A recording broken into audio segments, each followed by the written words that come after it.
It is not under the pretense of being a crime drama, a romantic drama. I enjoy every moment that he's on screen, and that is definitely the biological part of Avenue X responding.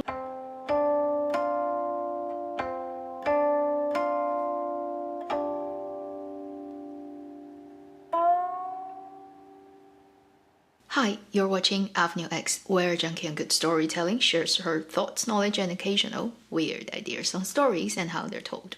玫瑰行者 Stealth Walker is a 24-episode web drama that has finished airing on the platform Youku in China. The drama is directed by a female director, Hong Ling, and led by Lin Peng and Zheng Yecheng. This is a crime drama, more specifically anti-drug drama. It actually finished shooting as early as January 2020, right before pandemic hit. And since then, it has been waiting for the time to air, and finally it came out August 2021. I've already finished watching the whole drama. Based on what I've seen in the 24 episodes, I'll give it a 1 gold mine rating on my 7-level scale. As usual, I'll first introduce you to the rough synopsis of the story and then what I think is good and bad about this drama. First, what this drama is about. It really is a big female lead drama. Having that will help you watching this drama because you're likely to be waiting for the male lead actor to do something and show up, and then you'll realize, well, where is he? In the beginning part of the drama, he doesn't even show up really that often.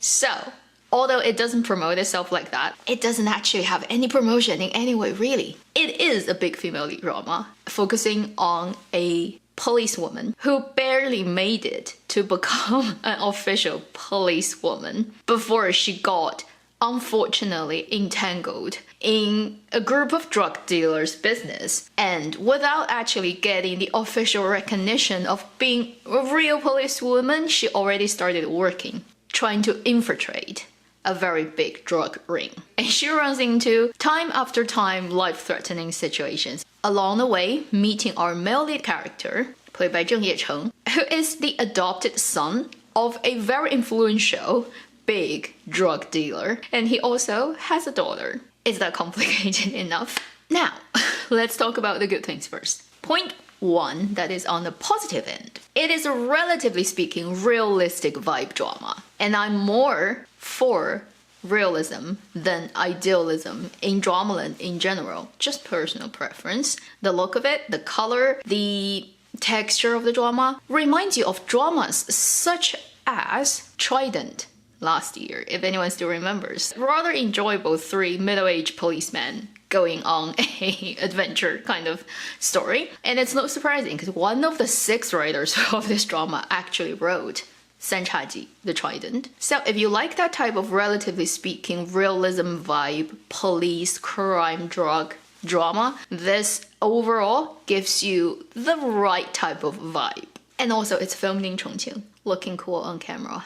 Gotham of China on screen. But I promise you, okay, although you've already seen psycho killers, corrupted bureaucrats, drug dealers, murderers roaming around the city, I promise you, it is not a crime city. Really do not let that deter you from visiting it if you ever want to go to China. It is my guess that it's not just because the look of the city looks great for a crime drama setting that all the crews in China just want to film their crime dramas there. It probably is also due to the fact that food is just on average so delicious everywhere that when you have hundreds of people sitting there for 3 months eating kind of provided food for the crew, it may be the best place in China.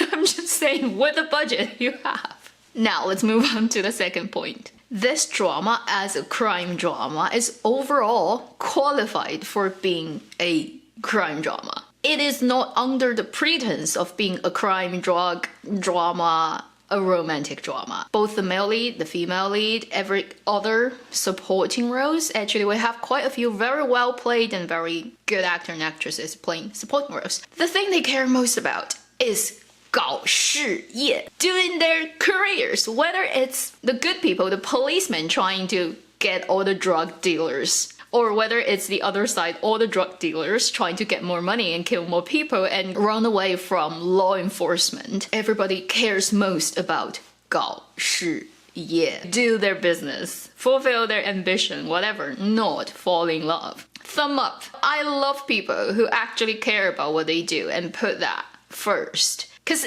it's more like a life and death situation in drug dealing world. Sort out your priorities like a normal thinking, rational, trying to survive in this world person. The third thing I like about this drama is because it's mostly focused on the female lead character played by the actress Lin Peng. She really is hardworking. I find that's rather ironic that I think it's a good point because I'm so used to Chinese dramas having female roles claiming I have big ambitions, I have dreams, I am inspired, aspire to become this and that, and eventually what they ended up doing, they just fall in love. Thank heavens, in this drama, we have a female lead character who kind of doesn't even bother how she looks. Because she has this rather bland hairstyle throughout this drama that, from the styling department's point of view, doesn't really help this actress, okay? I think just tweaking the hair a little bit will make her look so much prettier. But the role doesn't bother. She has hardly any decorative thing on her. The only thing she cares about is how do I survive and then collect all the evidence and try to trick all those bad people and eventually get the police to all capture them and all that. There's hardly any time she spent about anything else. She cares about her work, she's clever enough, street smart would be the word. There's a level of plot armor, and we're gonna talk about it later in the not so ideal department. But overall, I'm just so happy to see a female lead, definitive female main character, puts 99% of her energy at doing her job. So in a way, she almost appears to be unfamiliar, alien to Chinese drama audiences and to someone like me who watches hundreds of dramas every year. There's a level of distance, there's a level of strangeness of her being just so honed in on her goals and not caring about other things. Says a lot about just how weird Chinese drama land has become these days. Fourth point that I like about this drama is, although Zheng Yecheng as the male lead really doesn't have that much male lead deserved screen time in this drama, I enjoy every moment that he's on screen, and that is definitely the biological part of Avenue X responding. His looks as a male to a straight woman just works on me. I like the way he looks, I like the styling of his character in this drama. The hair, the leather jacket, ooh, works very well, and the shades and stuff. Oh, and he uses his own voice. His voice fits him. Yeah, strangely enough, okay? It fits him. So he is one of the major reasons that sustained me throughout this drama, because certain parts of the drama really needs a little bit patience and on your side to stick through. But thank heavens, because of his presence, I was able to go through it. Because he's in it, it's really worth watching. For all the girls who have, or boys, you know, who dig this type of actors, being very honest about that. Now let's talk about the things that are not ideal. First, when you watch this drama, particularly early stage, you will clearly realize a lot of the lines that the characters are speaking were changed in post-production. Even for the actors who dub themselves, you can still tell the mouth movement and what they are saying do not match. This is probably due to censorship. They've written something, they've acted in that version, and once it goes to getting censored, it comes back because you can't say this, can't say that, you have to change this, change that. So quite a lot of changes happening. And if you're very sensitive to it, it's not nice to watch that and knowing clearly that they're saying something else, but they've changed it. Second thing, there are 3 characters who got dubbed clearly. One of them is unfortunately the female lead. For that part, I do not quite understand.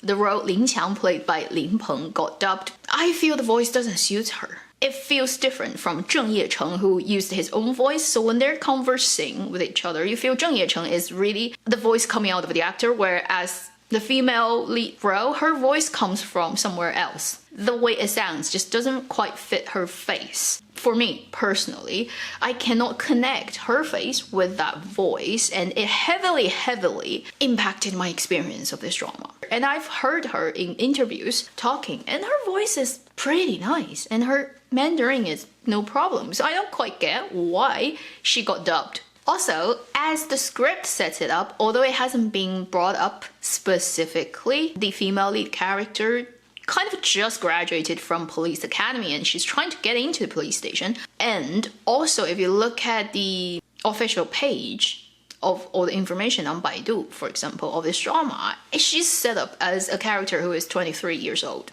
And she doesn't look like a 23-year-old in any way. And if her setup is close to 30, it will make so much sense. And the actress herself is 35 years old. The 10 years gap is just a little bit too big for the actress to pull it off convincingly. And when she is trying to play that little bit naivety, that young person's not thinking through things and being too rushed and decide things on impulse, that kind of plot, the things she does and the way she looks just do not fit. Then the fourth thing about that is she does have incredible plot armor. And it worked multiple times when she's at gunpoint.